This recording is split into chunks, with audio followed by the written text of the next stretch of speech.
Rudolf Steiner, Austrian doctor of philosophy, teacher, social reformer, esoterist, occultist.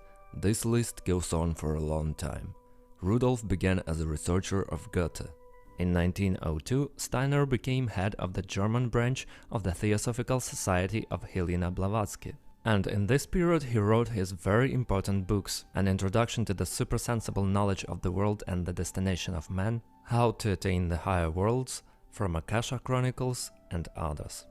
Steiner attempted to reconcile the scientific method with a supernatural view of the world, and his view of theosophical questions was more humanistic. 10 years later, he left the Theosophists and created his own doctrine, calling it anthroposophy. Steiner himself, by anthroposophy, meant the scientific exploration of the spiritual world, which, before attempting to penetrate the superessential world, first develops some powers inactive in the ordinary consciousness and not known in an ordinary science. That's what makes such penetration possible. Goethe teachings have always been a foundation upon which he has built and developed his concepts. Steiner has built Goetheanum in Switzerland and made it a center of anthroposophical movement. He was a co-founder of a pedagogical method and first Waldorf school. These schools operate on the principle of non-pushing of the child's development, but providing all opportunities for his or her development at his or her own pace. The priority is not to master the amount of knowledge, but to identify the strengths of the child and implement his own ideas and projects. It is important that the child doesn't lose interest in learning, understand what he is interested in and what he would like to do in his life. Few people know, but the world-famous Stanislavski system is nothing but the anthroposophical theater of Steiner. Stanislavski's first book was named Steiner's Theater Art. But some clever people in USSR have suggested that Russians need their revolutionary theater teaching. Thus, after a small rebranding, the Steiner system became the Stanislavski system. Even Mikhail Chekhov, a student of Stanislavski, didn't hide that he was inspired by anthroposophy and ideas of Steiner when created his methods. Rudolf also laid the foundation for biodynamic agriculture, initiated the development of eurythmia, new directions in dramatic art, painting, architecture, was the author of social reforms, wrote more than 350 books. It's unbelievable how a person did so much in one human life. In 1923, Steiner founded the School of Spiritual Science, which engaged in practical research and practices aimed at exploring the spiritual component of man, including the development of hypersensitivity and clairvoyance. Here is a prototype of X-Men in real life. During the fascist regime, anthroposophical society was banned in Germany, because even before the war, Hitler and local right-wing radicals were fierce opponents of both Steiner and his ideas. At the end of his life, Steiner spent a lot of time studying multiple human incarnations and issues of karma. Steiner was convinced that through freely chosen methods of training and exercises in meditation, one can develop in oneself the ability to perceive the spiritual world, including the higher nature of oneself and others. Such discipline and training should help the individual to become more moral, creative and free individual, capable of actions motivated solely by love. Hello everyone! If it's your first time on Wonderful Life channel, please subscribe, I will be very grateful. And now make some tea, sit comfortable, because ahead of you is a 50-minute stream dedicated to the great mystics of our era. Helena Blavatsky. Helena was born in Ukraine, in the city of Dnipro, in a rather noble family. Her family tree leads almost to Rurik. The main direction of Helena's activity was the idea of uniting all religions into the universal doctrine by revealing the commonality of their deep essence and discovering the identity of the meanings of their symbols. All philosophies, including esoteric, all sciences, including occult, because the divine wisdom is about human divisions. This idea was embodied in her works called The Secret Doctrine. First of all, it is a synthesis of ideas of Hinduism, Buddhism, Kabbalah, Neoplatonism and Gnosticism from Helena's point of view. I'm not going to retell the secret doctrine here, but I want to give some interesting theses from the first part called Cosmogenesis in order to slightly intrigue all of you. According to Blavatsky, there is something that is eternal, space.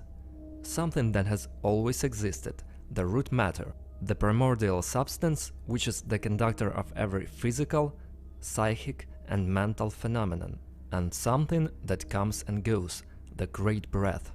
The trinity of these three things is interpreted differently or even personified in different religions, as for example in Christianity. There is a single reality which precedes everything manifested. It has no attributes and expressed in two aspects. The first one, abstract space representing pure subjectivity. The second one, an abstract movement representing the undisputed consciousness. Consciousness is impossible without movement. The alternation of day and night, life and death, inflow and outflow of the tides, inhalation and exhalation are some of the basic laws under which the entire cosmos works. There is an analogy between the cosmic processes and the individual processes of man. There is a basic identity of all souls with the universal soul.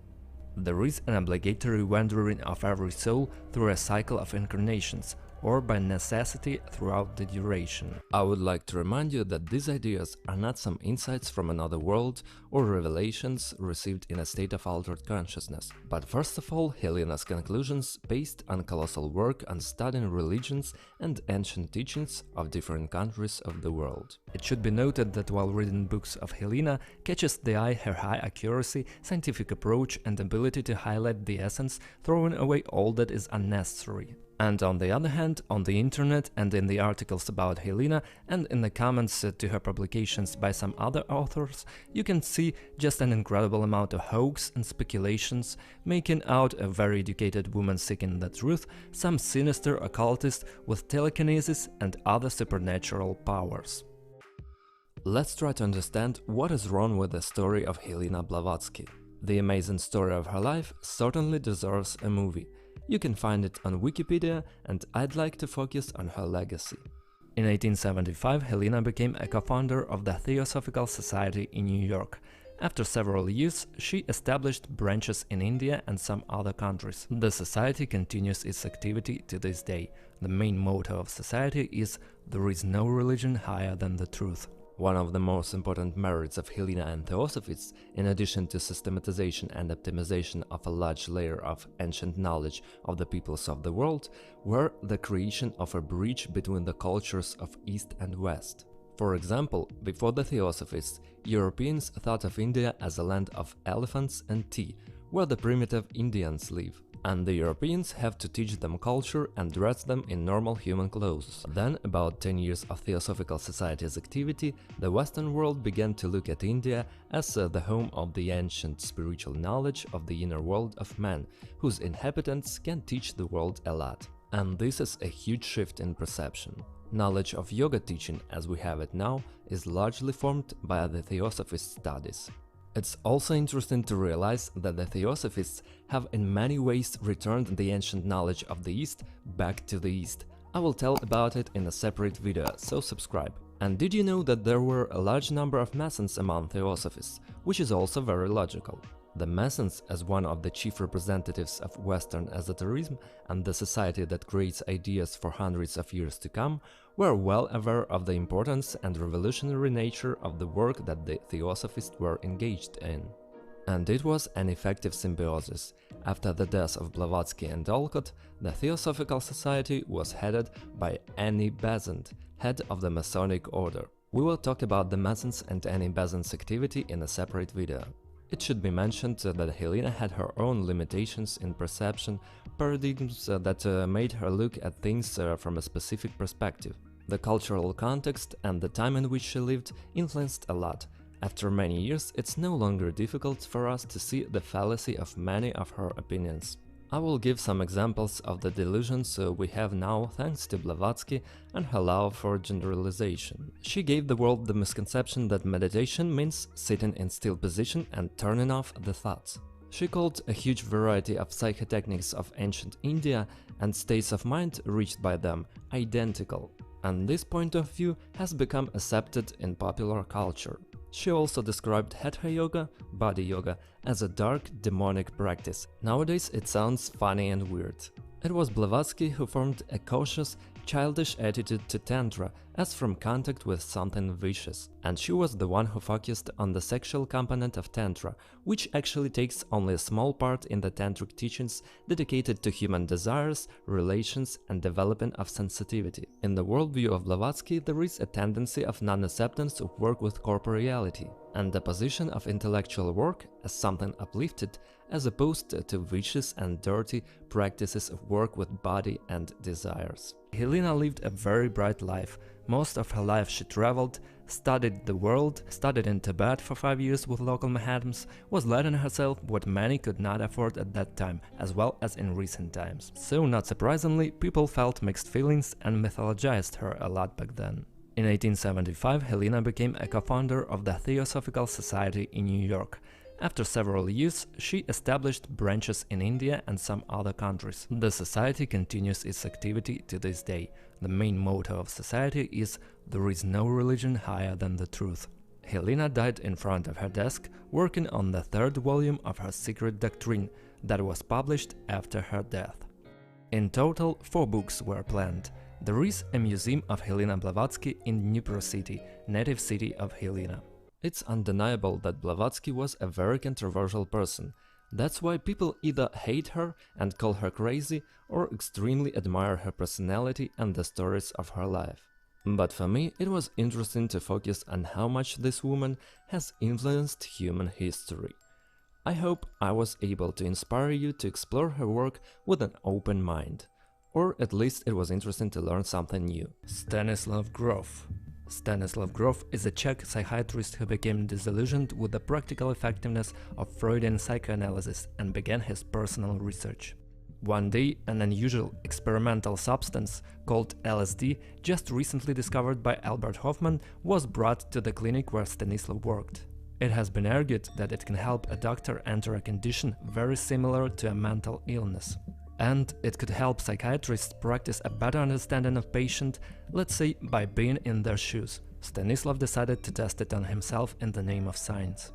He became the best-known psychiatrist who conducted many studies using LSD and a researcher of psychedelic experience.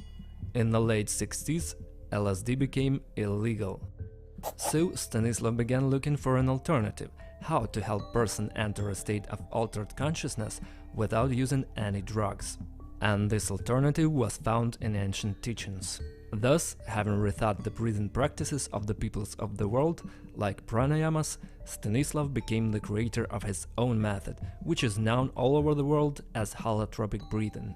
Greek word holos means whole, tropos, direction. The method is based on a specific long-term accelerated breathing that changes oxygen levels in the body, and special music that enhances the emotions associated with the displaced unconscious material, thereby provoking its release. Attentive listeners will notice that this sounds very similar to the shamanic practices. Well, it is. But the Lux sessions are terrible. Some people scream in horror, some make sounds of animals, others cry or laugh, and someone spreads insincere joy or lies relaxed, plunged into himself. In general, everyone shows what is usually hidden from the human eyes, what happens and is suppressed in his unconscious. Due to the releasing and full manifestation of strong emotions, in combination with unpleasant physical sensations, the participants of the session get a certain healing and transformative effect. Some kind of cathartic effect. The sessions are supervised by doctors. Grof often draws an analogy between the experience a person feels during the holotropic breathing sessions and the experience that a newborn feels while moving along the birth canal. While it is true that many of Grof's interpretations of holotropic and psychedelic experiences have yielded to criticism of scientific community, but nevertheless, the amount of accumulated empirical evidence and Stanislav Grof's contribution to psychology research cannot be overestimated. Grof is still alive, he is 91 years old, his main activity in recent decades remains group trainings of holotropic breathing.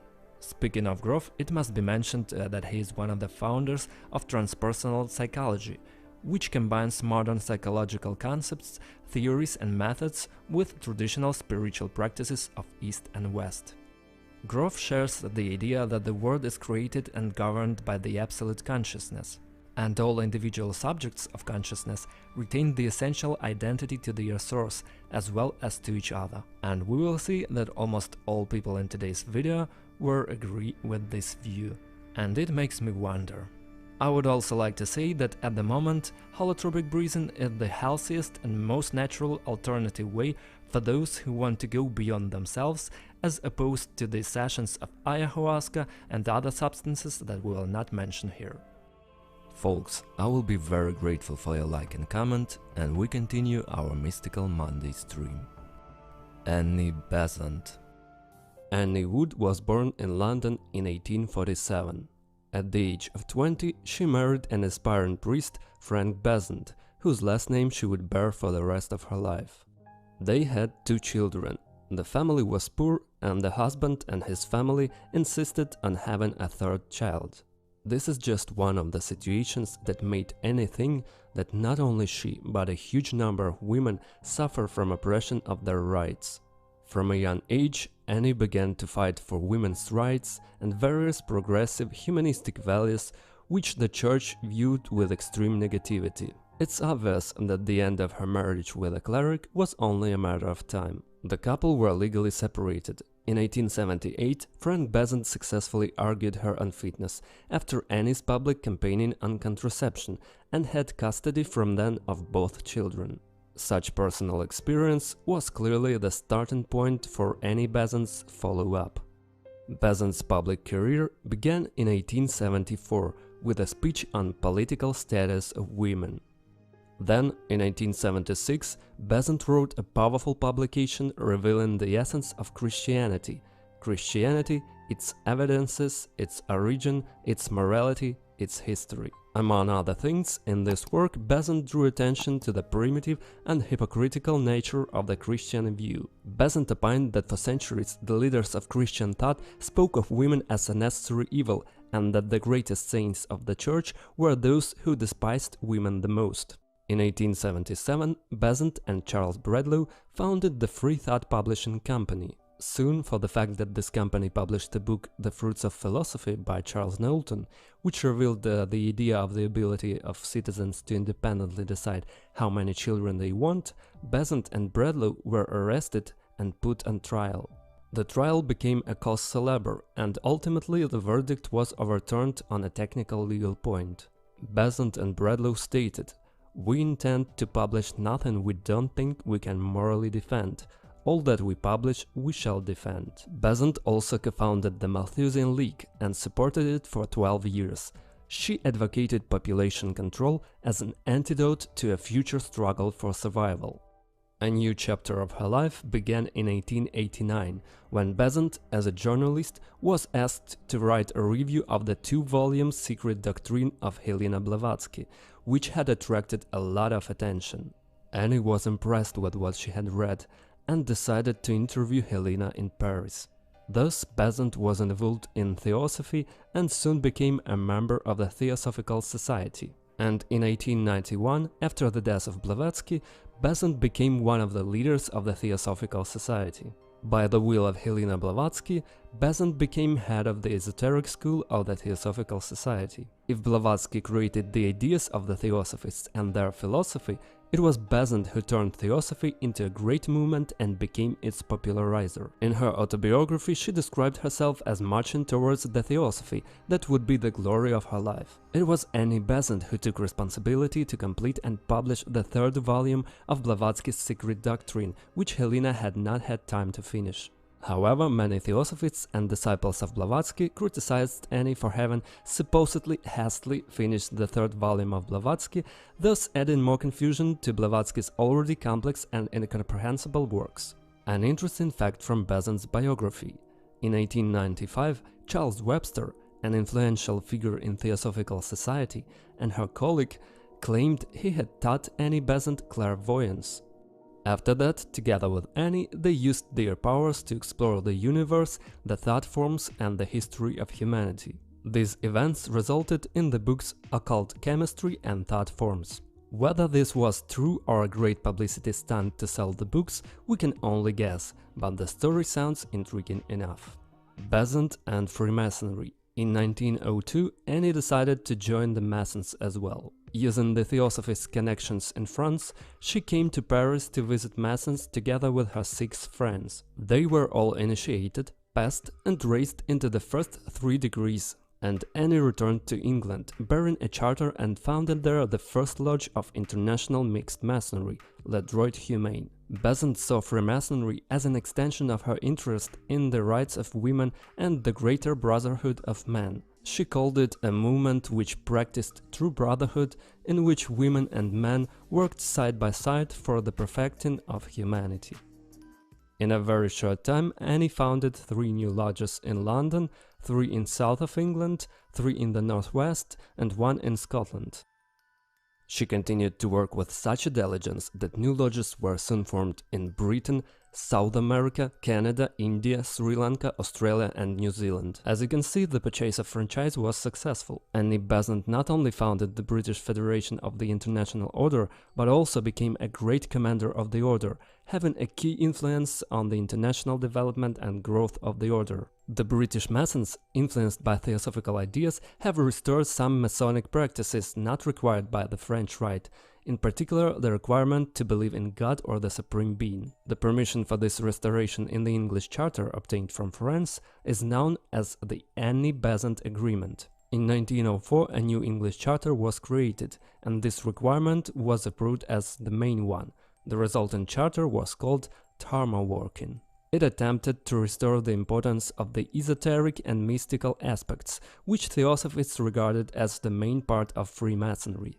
This made the order mostly spiritually oriented organization, and therefore people often called it occult Freemasonry. Besant, who is of Irish origin, has published extensively and supported the Irish Home Rule movement. She also met several times with representatives of this movement, who have subsequently achieved their goals. But most of her colossal work she did in India. Annie awakened Indian national consciousness, suppressed by the colonial policies of the British Empire. In 1902 Besant had written, "India is not ruled for the prospering of the people, but rather for the profit of her conquerors, and her sons are being treated as a conquered race." Besant managed to combine her theosophical and political activities by becoming a member of the National Congress of India. This is the place for the annual policy debate, which was then reviewed by the British Parliament of India. In 1916, Besant founded the All India Home Rule League. The league organized a structure of local branches, which began to conduct demonstration, public meetings and agitation. She set up a central Hindu college in Varanasi and foundation that raised funds for education of Indian people to restore the local intellectual elite. In June 1917, Besant was arrested at one of the British Empire's hill stations in India for raising the flag of India there. Subsequently, her arrest became the boiling point that caused protests of local organizations and population. As a result, the British Parliament was forced to make concessions and declare that the ultimate goal of British rule was Indian self-rule, and steps were promised in that direction. Besant was released 3 months later, and the people from all across India applauded her. She then became president of the National Congress of India for 1 year. Local figures like Mahatma Gandhi treated Besant with great respect and gratitude. It is Gandhi, who was also demanding Annie's release, will take Besant's place in Congress and be the main driving force behind future events led to India's independence. By the way, Besant opposed child marriage and caste-based society in India. Annie died in India in 1931, but before that she devoted many years to her project called World Teacher. It's about him, about Jiddu Krishnamurti, we'll talk next, so stay with us. This Indian boy was chosen by the spiritual society to be their prophet. For him was created the Order of the Eastern Star, which had 45,000 followers. But no one expected what the new Messiah would do. In order to tell the story, I need to make a small forward, so you can see the big picture. So, in the late 19th century, science began to supplant religion, and during that time organizations began to emerge that proposed a compromise between science and religion. The most significant was the Theosophical Society, founded in New York by Helena Blavatsky and Henry Olcott. It can be said that the aim of society was to try to find God by applying a scientific method, let's say to derive an arithmetic average of spiritual knowledge by analyzing and synthesizing all the oldest religions and teachings. They also searched for various laws of reality and explored inexplicable phenomena. The ideas became so contagious that by 1881 society had more than 100,000 followers worldwide. After Blavatsky's death, the society was led by Annie Besant, who until her death was the main driving force of the Theosophical Society. It is she who will often think of the prophecy of Blavatsky concerning the new Messiah, the world teacher who will be able to convey complex truth to mankind in a simple language. It's difficult to say whether she became obsessed with this idea or pragmatically decided to implement an idea that seemed to her rather promising. But already in 1900, Annie, in her speeches and lectures around the world, began to say that the time of the new Messiah had come. This is where the story of our today's hero, Jiddu Krishnamurti, begins. Let's add to our story another person, another leader of the Theosophical Society, Charles Leadbeater. In 1909, in Madras, India, near the main headquarters of the Theosophical Society, he met a boy on the coast, and he understood at first glance he will be the future Messiah. According to Leadbeater, the boy had all the qualities to fulfill the prophecy. Moreover, on top of everything else, Leadbeater was supposedly clairvoyant and saw this child's very unusual energy field. It is worth noting that the child was from the Brahman caste, which is considered the highest in the Indian caste system, that is, it wasn't a poor child from the street. And another interesting fact, 2 years before this event, Leadbeater had already found another boy for this role, but Krishnamurti impressed him much more. This fact indicates that the society has been purposefully preparing for this project and spent a lot of time choosing a candidate. 14 years old Krishnamurti lived with his father and 4 brothers near the place where the society was located. He agreed to accept the mission that the Theosophical Society had prepared him for, demanding that his brother Niti be taken with him, because they were close. 6 months later, Annie Besant returned to India and became the brothers' mother, friend and teacher. She took full responsibility for her mission to create a new Messiah. Soon, the Order of the Eastern Star was formed. Its purpose was to prepare the world for meeting the Messiah and his message. The ranks of this order were filled, first of all, by theosophists, who easily accepted such a startup of Annie Besant. By the end of 1911, the brand had already been well designed, and many people already had no doubt that Krishnamurti would become New World's teacher. Even Jiddu himself began to believe it. Krishnamurti's father feared that such a fame might make the boy a laughingstock of India, and was about to cherish Besant's custody of the boys. But she persuaded him to give her permission, and the brothers went to study in the UK. They returned to India after 10 years. Besant went to India and Krishnamurti began his studies. He was constantly surrounded by teachers and mentors, representatives of the Theosophical Society, and they didn't give him time to be alone. And as time went on, Jiddu lost interest in the role he was being trained for. World War I broke out and Besant decided to stay in India. When it was time for the brothers to enter university, it was clear that Krishnamurti would not be able to enter either Oxford or Cambridge, because he had failed his exams. He had less motivation and success in education even than his younger brother. The war ended and 2 young men returned to India, where their work began. At this point, Krishnamurti started writing books, publishing, attending lectures and meetings. Eventually, his younger brother became ill with tuberculosis, and they went to California to get treatment. It is here, in Ohio, that Jiddu had his first unexplained attack, his first mystical experience, which lasted almost a week and changed him forever. Among theosophists and followers of Krishnamurti, this phenomenon is called process. It is mentioned that it will be repeated periodically. Some sources say that the attack was quite explainable. They say it was a consequence of malaria, which he contracted as a child. Anyway, from now on, Jiddu has his personal, inner desire to share with the world what he has learned from this mystical experience. And this was the moment when the theosophist's problems started. It became almost impossible to control Krishnamurti. Niti has died from the flu and Jiddu has changed even more. He became even more zealous in his struggle to convey the very truth he personally sees as important. When he spoke at the 50th anniversary of the Theosophical Society, few doubted that he was a true world teacher.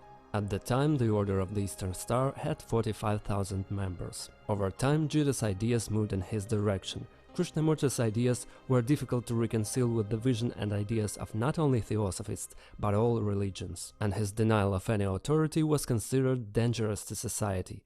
Thus, the society, including Theosophical, was divided into adherents and fierce opponents of Krishnamurti. On the 3rd of August 1929, at the annual meeting of the Order in the Netherlands, Krishnamurti disbanded the Order of the Eastern Star, not taking into account Besant and Leadbeater's persuasion. I maintain that truth is a pathless land, and you cannot approach it by any path whatsoever, by any religion, by any sect. That is my point of view, and I adhere to that absolutely and unconditionally. Truth, being limitless, unconditioned, unapproachable by any path whatsoever, cannot be organized, nor should any organization be formed to lead or coerce people along any particular path.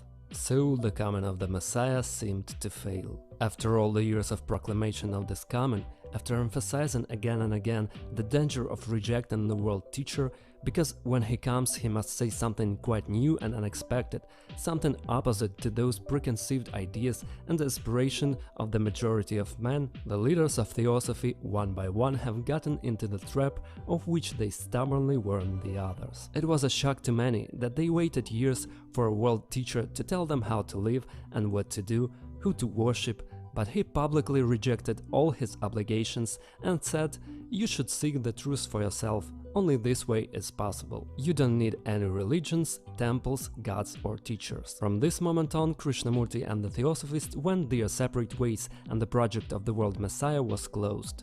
Krishnamurti continued to lecture around the world, sharing his personal vision and sense of the world, opened his schools around the world. Krishnamurti, by and large, rejected the theosophical view of the world, but gave nothing in return, no instruction, no mythology, and it was hard for many to understand. In the early 60s, he met physicist David Bohm, whose philosophical and scientific views on many issues found parallels in Krishnamurti philosophy. They became friends and were conducting public debates for almost 2 decades in the form of dialogue with each other. Thus, Krishnamurti's ideas became known in the scientific community, and his terminology became more accurate. He consulted Gandhi in dealing with the crisis in India, and his ideas fueled the cultural revolution of the 60s, when a huge number of young people began attending Krishnamurti's speeches in search of a new free lifestyle. In his lectures, he often calls himself a storyteller and exhorts not to make an idol of him and not to create any spiritual authority. Mary Letiens, the author of several books about Krishnamurti, who knew him from his childhood, thus defines the main purpose of his teaching: to release people from the bonds separating one person from another, such as race, religion, nationality, divisions into classes, traditions, in order to transform the human psyche. In general, Krishnamurti's ideas are often sound as if they are obvious and are already on the surface, but as we know, nothing is above ground unless you start digging deep. And it seems to me that many of his ideas have been taken up by active people and incorporated into society. Krishnamurti wrote several books. The most notable are The First and the Last Freedom, The Only Revolution, and Krishnamurti's Notebook. Jiddu Krishnamurti died on 17 of February 1986. He was 90 years old.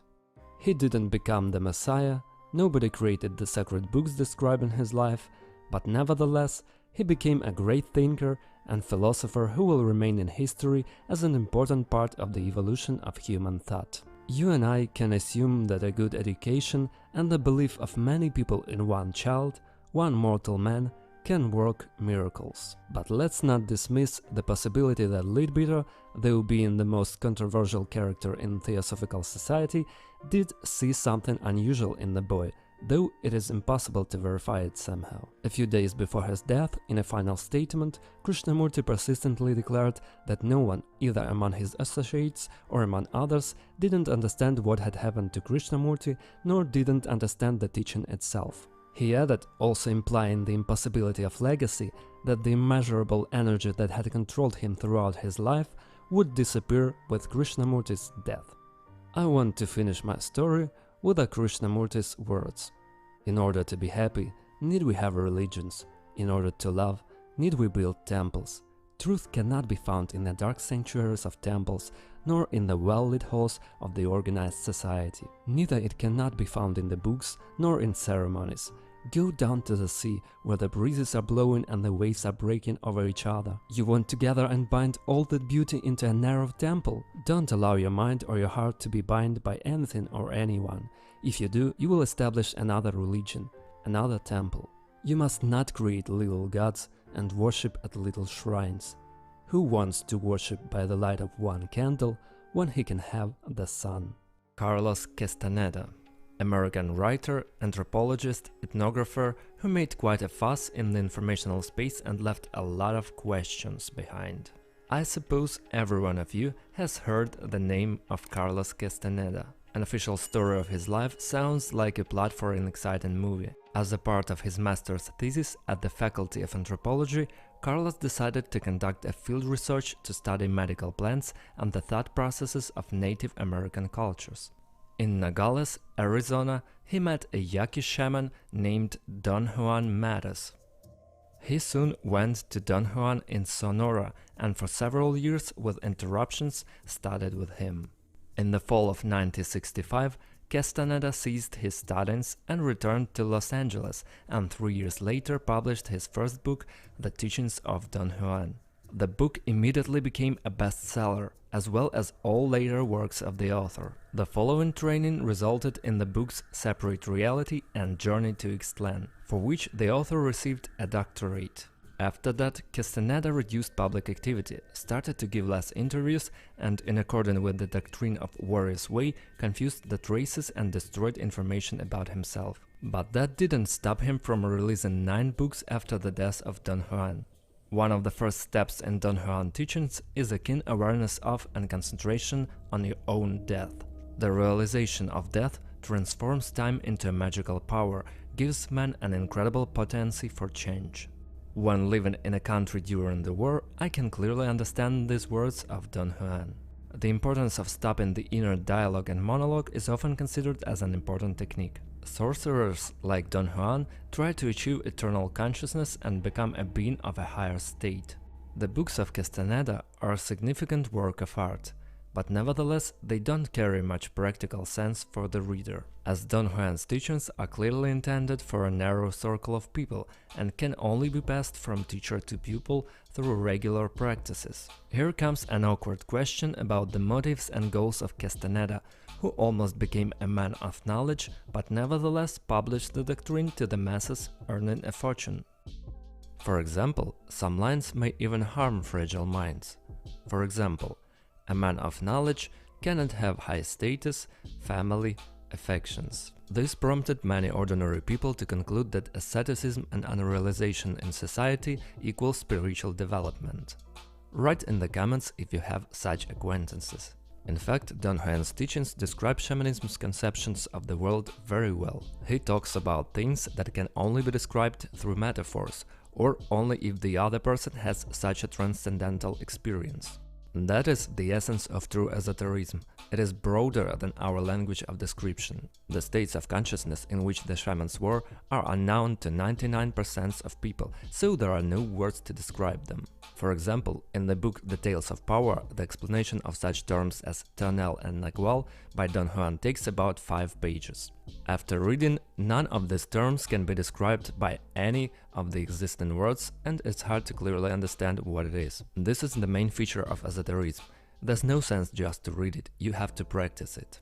However, Castaneda even tried to create some kind of a school, but it didn't work very well. In classical Western style, people with different backgrounds were asked to buy videos, brochures and books. They were selling a pill that could solve their problems. Not surprisingly, there were a lot of dissatisfaction and the school was closed quickly. However, many people criticized Castaneda and his work, and there is even an investigation that led us to believe that he made up all his travels and Don Juan. The author claims that Castaneda made all this sitting in the library and reading the occult literature. Anyway, 12 Castaneda's bestsellers that sold 28 million copies deserve attention at least as a cool marketing case based on the work of the man with the mystical worldview, Carlos Castaneda. Georgy Gurdjieff, writer, spiritual teacher, traveler and composer, creator of the original mystical teaching. His own methodology of self-development among pupils and followers was named Gurdjieff system. First of all, he was a very educated man who traveled a lot, studied personally and practiced various teachings of the ancient East. Gurdjieff was convinced that nature had not fully developed man, and in order to be complete, he should raise his awareness through intellectual development and physical exercises. Many argued that Gurdjieff teachings directly or indirectly influenced the worldview of contemporaries like Hitler and Stalin, who understood everything in their own way and applied this philosophy to their own ends. Gurdjieff came to the conclusion that most people are mechanical and are governed by a false identity, which their parents created by their upbringing. He conducted experiments of separation personality from essence and claimed that man should strive to develop his essence if he wanted to live a full life according to his nature and not to be a mechanical man. The main information about Gurdjieff teachings are in his books. During his life, Georgy wrote a collection of 10 books called All and Everything, divided into 3 cycles. The first one is called Beelzebub's Tales to His Grandson, the second one Meetings with Remarkable Men, and the last one, Life is Real Only Then When I Am. There are also many interesting things to learn from the books of people who crossed paths with Gurdjieff, such as Piotr Uspensky, or tried to find out something about the sources of his knowledge after his death. Thus, from the book of Raphael Lefort, The Teachers of Gurdjieff, we learn that Georgy studied with many Sufi teachers of the East. Their view of the world and logic is very different from that of Western civilization. The teaching methods are based on living different experiences that were lacking. For example, if a student was too proud, he was sent to ask for alms for 6 months. If he was violent and aggressive, he could be sent to learn to work with jewelry or fine details, etc. The teachers themselves claimed that Gurdjieff's teaching lived in his era and now has no such power. Each time needs its own relevant teaching. In Moscow, Gurdjieff has his own school, where he devoted pupils to his knowledge and conducted various experiments. In 1919 he founded the Institute for the Harmonious Development of Man, activity of which was devoted to the personal growth of man, his consciousness and living in everyday life. It should be noted that Gurdjieff lived in the era when industrialization began, the era of the first machines, factories. This also affected Gurdjieff's worldview. In his works, he often compared a man to a machine and called the methods of working with his inner world a tool for adjusting that machine. If we throw away all that mystical vibe and extravagance of Gurdjieff's personality, it becomes clear that his works is first of all a large base of researches and practical methods of working with psyche, many of which have passed the test of time. In Europe we had Freud, Jung and others doing the same thing during that period of time. We can't deny that their approaches differed significantly, but they were doing all in all the same thing. Wim Hof, also known as the Iceman. He could sit in a barrel full of ice for 2 hours, climbed Mount Everest in shorts, his blood neutralizes toxins, he helped scientists make many discoveries about the capabilities of the human body and mind. Wikipedia calls Hof a motivational coach and extreme athlete, which is also true, but if we look deeper in his biography, we find that starting in adolescence, he was interested in spiritual exploration, practicing and studying yoga, dervish, Sufism and Buddhism. We don't know how deep he studied all this. He says he had no teachers, but we know that in above-mentioned esoteric teachings it is difficult to imagine meaningful progress without any teachers. But perhaps it was his intuition in studying the world that gave Wim the opportunity to create his unique path and make many discoveries. His vision is the superiority of mind over matter. He claims that man can control his endocrine and autonomous nervous system. Thus, each of us, under certain conditions, can manage his hormones and immunity. Conditions for this is a set of 3 components: special Wim Hof breathing techniques, impact of cold water, and directed attention. He developed the Wim Hof special breathing techniques, which increases the percentage of oxygen in the blood by inhaling more air than exhaling. The possibilities of his consciousness were explored by the Radboud and Maastricht universities in Netherlands. He could sit in a barrel with ice for 2 hours and even increased his body temperature. In another experiment, he was injected with endotoxin, and his blood simply neutralized it. Then he taught a group of 12 people to do the same thing, and they also experimentally proved this possibility. According to Wim, we have lost the ability to manage our hormones because we are not exposed to such extreme stress as it was earlier. But if you create the stress artificially while breathing in a special way and direct your attention, you can achieve very interesting results and get back in touch with your body's capabilities.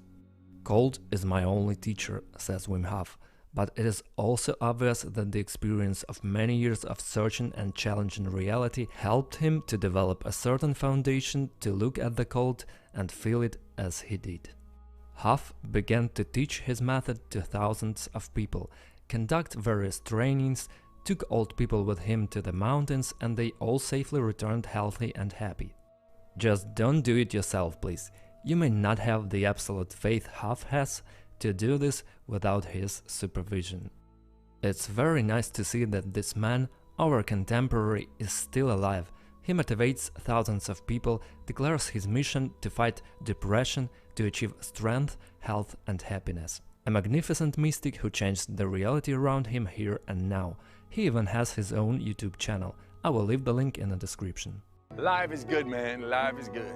The purpose of this video is to bring you closer to these personalities, and if you want to better understand these people, I recommend you to read their books, which are more than enough. I would also like to warn you against falling in love to the distorted artistic images created by various mystifiers and conspiracy theorists around the stories of these personalities. First of all, these mystics were people who thought differently, were inspired by the search, saw and tried a lot and moved progress. My initial list consisted of 20 people, but I decided not to overload you and myself with so much information and highlighted the most interesting people for me at this stage. In the future, I will definitely do the second part about other people, so leave in the comments the name of those personalities, about the ideas and lives you think more people should know. Thank you all for watching, subscribe and see you in the next video.